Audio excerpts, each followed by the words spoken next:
Hello student. तो आज आपकी क्लास सेकंड है जिसमें हम आपको बताएंगे नंबर सिस्टम। और मैंने कल कुछ नंबर सिस्टम के बारे में बताया था। तो प्राइम नंबर आज हम आगे डिस्कस करेंगे। तो चलिए हम आप लोग को आगे बताते हैं। मैंने कल बात करी थी प्राइम नंबर क्या होते हैं। प्राइम नंबर आभाज्य संख्याएं होती हैं, इनके केवल दो गुणनखंड होते हैं, या तो एक और ये स्वयं से। और मैंने बताया था 1 से 100 तक के बीच कितने प्राइम नंबर होते हैं, सबसे छोटी प्राइम नंबर क्या है, सबसे बड़ी सम प्राइम नंबर क्या है। तो चलिए अब आगे बात करते हैं। अगला हमारा टॉपिक होगा को प्राइम नंबर। तो आज हम डिस्कस करने वाले हैं को प्राइम नंबर के बारे में। को प्राइम नंबर आप लोगों ने पढ़ा होगा, लेकिन हम आपको एक बेहतरीन तरीके से पढ़ाने की कोशिश करेंगे। तो चलिए बताते हैं। को प्राइम नंबर क्या होता है। सहअभाज्य संख्याएं कोई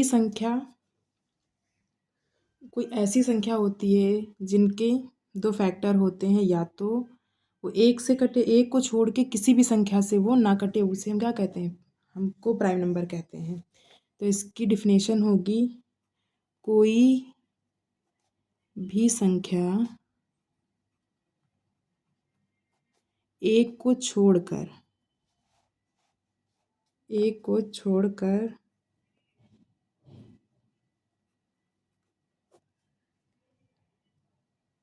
किसी और संख्या से ना कटे, उसे हम क्या कहते हैं, को प्राइम नंबर कहते हैं। जैसे आप लोग को एग्जांपल बताते हैं। को प्राइम नंबर के एग्जांपल हैं 2, 9। अगला हमारा है 15, 13। अगला हमारा है 2, 13।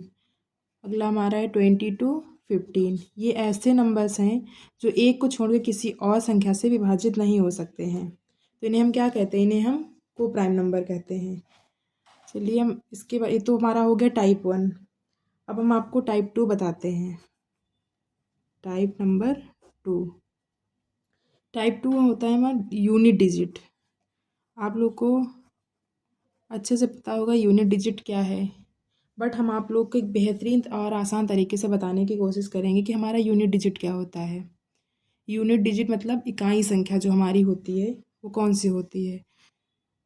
एग्ज़ाम्पल हम लेते हैं 5 3 + 4 3 2। मानते हैं दो नंबर्स हैं 532 + 432। अब इन दोनों को हम ऐड करेंगे तो हमारा आ जाएगा 964। अगर कोई पूछता है कि इसमें यूनिट डिजिट क्या है, तो यूनिट डिजिट कौन सी होती है, जो हमारे राइट हैंड साइड मतलब दाहिने साइड से हम काउंट करते हैं नंबर्स, जो पहली पोजीशन पे आता है वो हमारा क्या होता है, यूनिट डिजिट होता है। तो यहाँ पे हमारा 4 क्या हो गया, यूनिट डिजिट हो गया। और मैंने जो संख्याओं को ऐड किया है, अगर इनमें पूछा जाए कि यूनिट डिजिट क्या है, तो आप लोग बताइए यूनिट डिजिट क्या है, हमको कमेंट बॉक्स में बताइए कि इन दोनों नंबर्स में यूनिट डिजिट कौन कौन सी है, इसमें कौन सी है और इसमें कौन सी है। आप लोग फटाफट कमेंट करके बताइए कौन सी होती है। अगला टाइप है टाइप 3। हमारा नंबर सिस्टम एक मैथ्स का बेसिक टॉपिक, बहुत छोटा और बेसिक टॉपिक होता है। हालांकि लोग इसको पढ़ते हैं, कुछ लोग इसको इग्नोर कर देते हैं, बट अगर हमारा यही अच्छे से अगर इसको हम पढ़ लेंगे तो हमको आगे चल के दिक्कत आएंगे। फिर हमारी मैथमेटिक्स में स्पीड इसी से बनती है। जब तक हमारा बेसिक्स नहीं क्लियर होगा तब तक हम मैथ्स में आगे स्पीड नहीं बना पाएंगे। कहते नहीं, छोटी छोटी चीज़ों से एक बहुत बड़ी चीज़ हम बना सकते हैं, छोटी छोटी शुरुआत से एक बहुत बड़ी शुरुआत कर सकते हैं। तो वैसे ही नंबर सिस्टम को समझिए। हालांकि देखने में बहुत ईजी है, बट अगर इसका बेसिक जितना ही जानेंगे उतना ही अच्छा है। तो अगला हमारा टाइप क्या है, टाइप 3। टाइप 3 में हमारा आता है गुणनखंड। क्या आता है, गुणनखंड। गुणनखंड में क्या होता है, कैसे हम किसी नंबर्स के गुणनखंड निकालते हैं। तो उसमें क्या होता है, पावर +1। एक इजी तरीका हम आपको बताते हैं। जब गुणनखंड निकालने की बात आती है, किसी संख्या के कितने गुणनखंड हुए, तो हम क्या करते हैं, पावर में एक ऐड कर देते हैं। आप लोग को हम एग्जाम्पल के माध्यम से समझाते हैं ताकि आप लोग को अच्छे से समझ में आ जाए। मैंने एग्जाम्पल लिया है 1540। अब हमको इसका गुणनखंड निकालना है, तो हम कैसे निकालेंगे।